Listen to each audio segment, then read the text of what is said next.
It's me, Tanner Dane, and as I've already introduced, the following is an interview that I had with Brad Jenkins, a serial entrepreneur who's founded 10 startups. So we're about to see some of his business expertise. I hope you enjoy.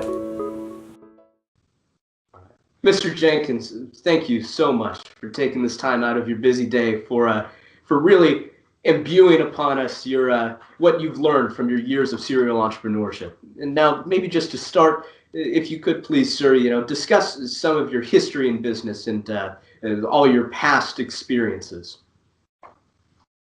Well, Tanner, thanks for having me on. I really enjoy talking to you, and please call me Brad. I'm happy to share with you some of the experiences I've had. I've certainly enjoyed being an entrepreneur. I got the passion when I was a very young child, and like most entrepreneurs, either mow lawns or have a lemonade stand or sell newspapers. I was no different. Did a lot of that yard mowing back in the day. Really got my really interest in entrepreneurship during college. Worked in a summer internship where I was recruited to start my own business selling books door to door during the summers. And I called that the School of Hard Knocks. And I did that for 5 summers and paid my way through school and got the bug then. And since then have gone on to, I think I lost count, but certainly had about 10 businesses that I've started. Some of those, a couple of those, fortunately, very successful. Others not so successful, but I like to say there's no such thing as failure, only lessons learned. So I've got a lot of lessons that I've learned over the years. Exactly.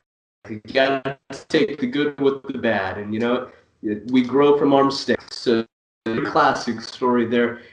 Now, as a basic part of entrepreneurship, something that's always very important is making good first impressions. And so, maybe you could share a few tips that you've learned over your many years in business about the importance of, as you say, selling yourself.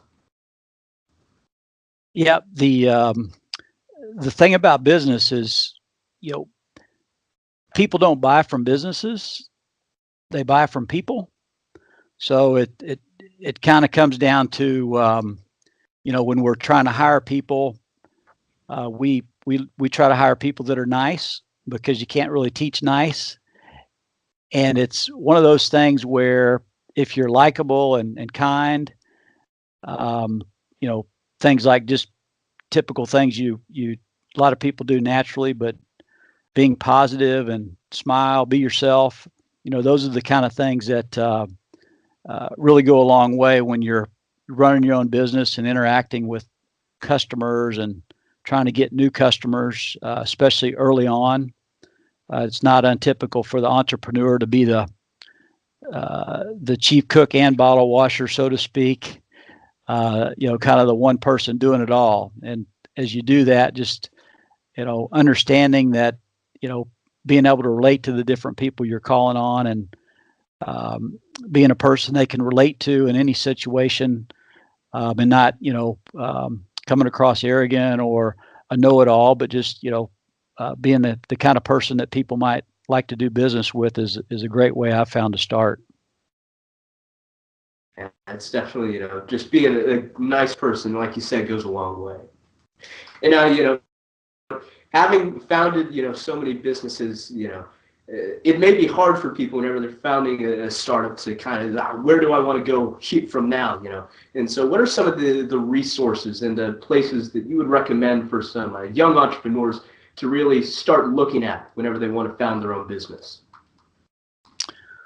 Well, I would say first and foremost would be to follow your passions. And that is, if you've got hobbies or things you really enjoy, that's obviously a great place to start. But when it comes to more, I would say, resources, certainly, now in the digital age, the internet is full of, things for people to quickly learn from others' mistakes and other successes. Just even doing a Google search on, startups and how to be successful in business. Probably even have videos on it. I'm not as much of a video guy, but I'd love to read articles. When I first started my career, I was a big consumer of books and magazines. I used to read Inc. magazine cover to cover, thinking I might someday want to be on there if things went really well. Never made the magazine cover, but happy to say we did make the Inc. 5000 3 different times. So that's something to be proud of. Sure is. And, you really started in the day and age where you didn't have the internet back then, in as full force as we have it now. So you could almost say the modern entrepreneurs have it a little better than you did to begin with. Absolutely. A little easier. And so what would be really, someone has an idea, and of course the idea is really the start of solving problems and founding businesses. Whenever someone has that first idea, what would be your advice to them whenever they're debating, is it really, good enough, or would this just instantly get shot down? Well, great question. I think it's, I would say again, follow your passions, and if you feel like you're, if you have a product or service or something that you feel like fits a need in the market, the best way to figure that out is to see if you can find people that might consider giving you some money for that idea or product or service. So, I mean, what I would say is to start small, even if you could do it on a part-time basis. As an entrepreneur, it's something that doesn't happen overnight.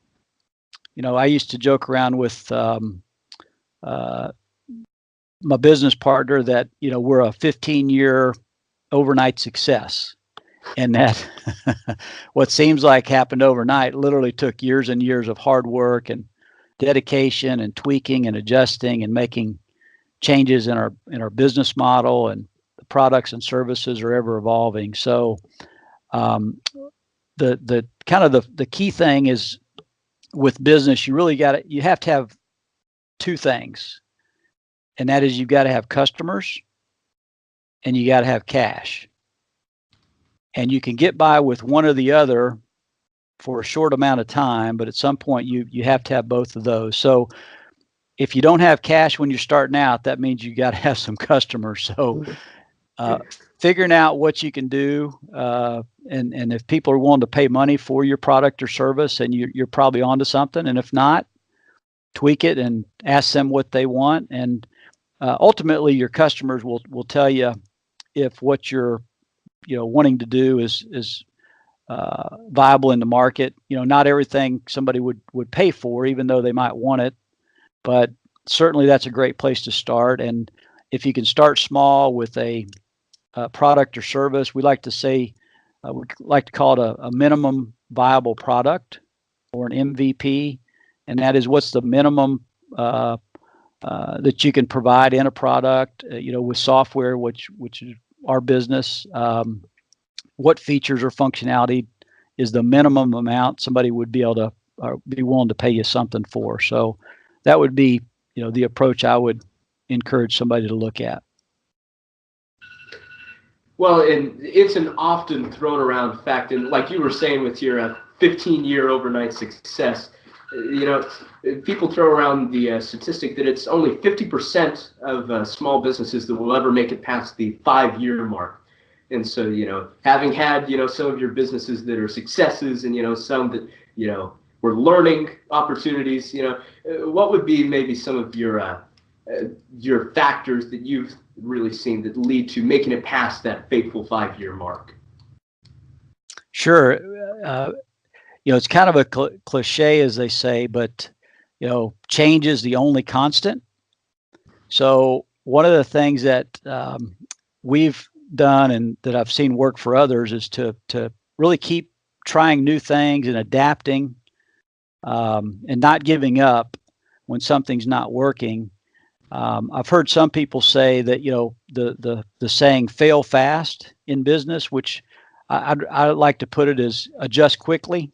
So if something's not working, change things up a bit, but stop doing what's not working, pretty obvious, and try to tweak things a bit. So that would be, kind of how I would at least want to recommend somebody getting started and looking at surviving over time, because again, customers and needs of customers do change over time, and those that adapt are most likely to succeed.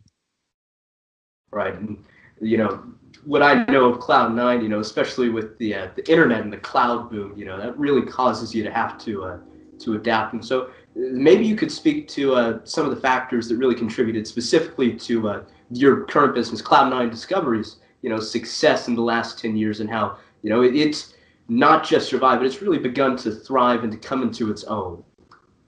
Sure. For us, and I think any really successful business, once you build something of scale, it's got to come down to the people behind the business. So that's really where we've focused and been able to make an impact, and that is, having the right culture, a place where people feel like they have meaningful work and can build meaningful relationships. We invest heavily in our people.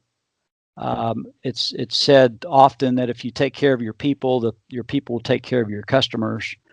And we even put it as far as when we're talking to our team, we focus on our 3 Ps, and that's our people, our products, and then our profits. And we do it in that order. So people always come before our products, which could also be a service or offering. And if you take care of those 2 things, the profits and the revenue will come along. That's very true. Very true.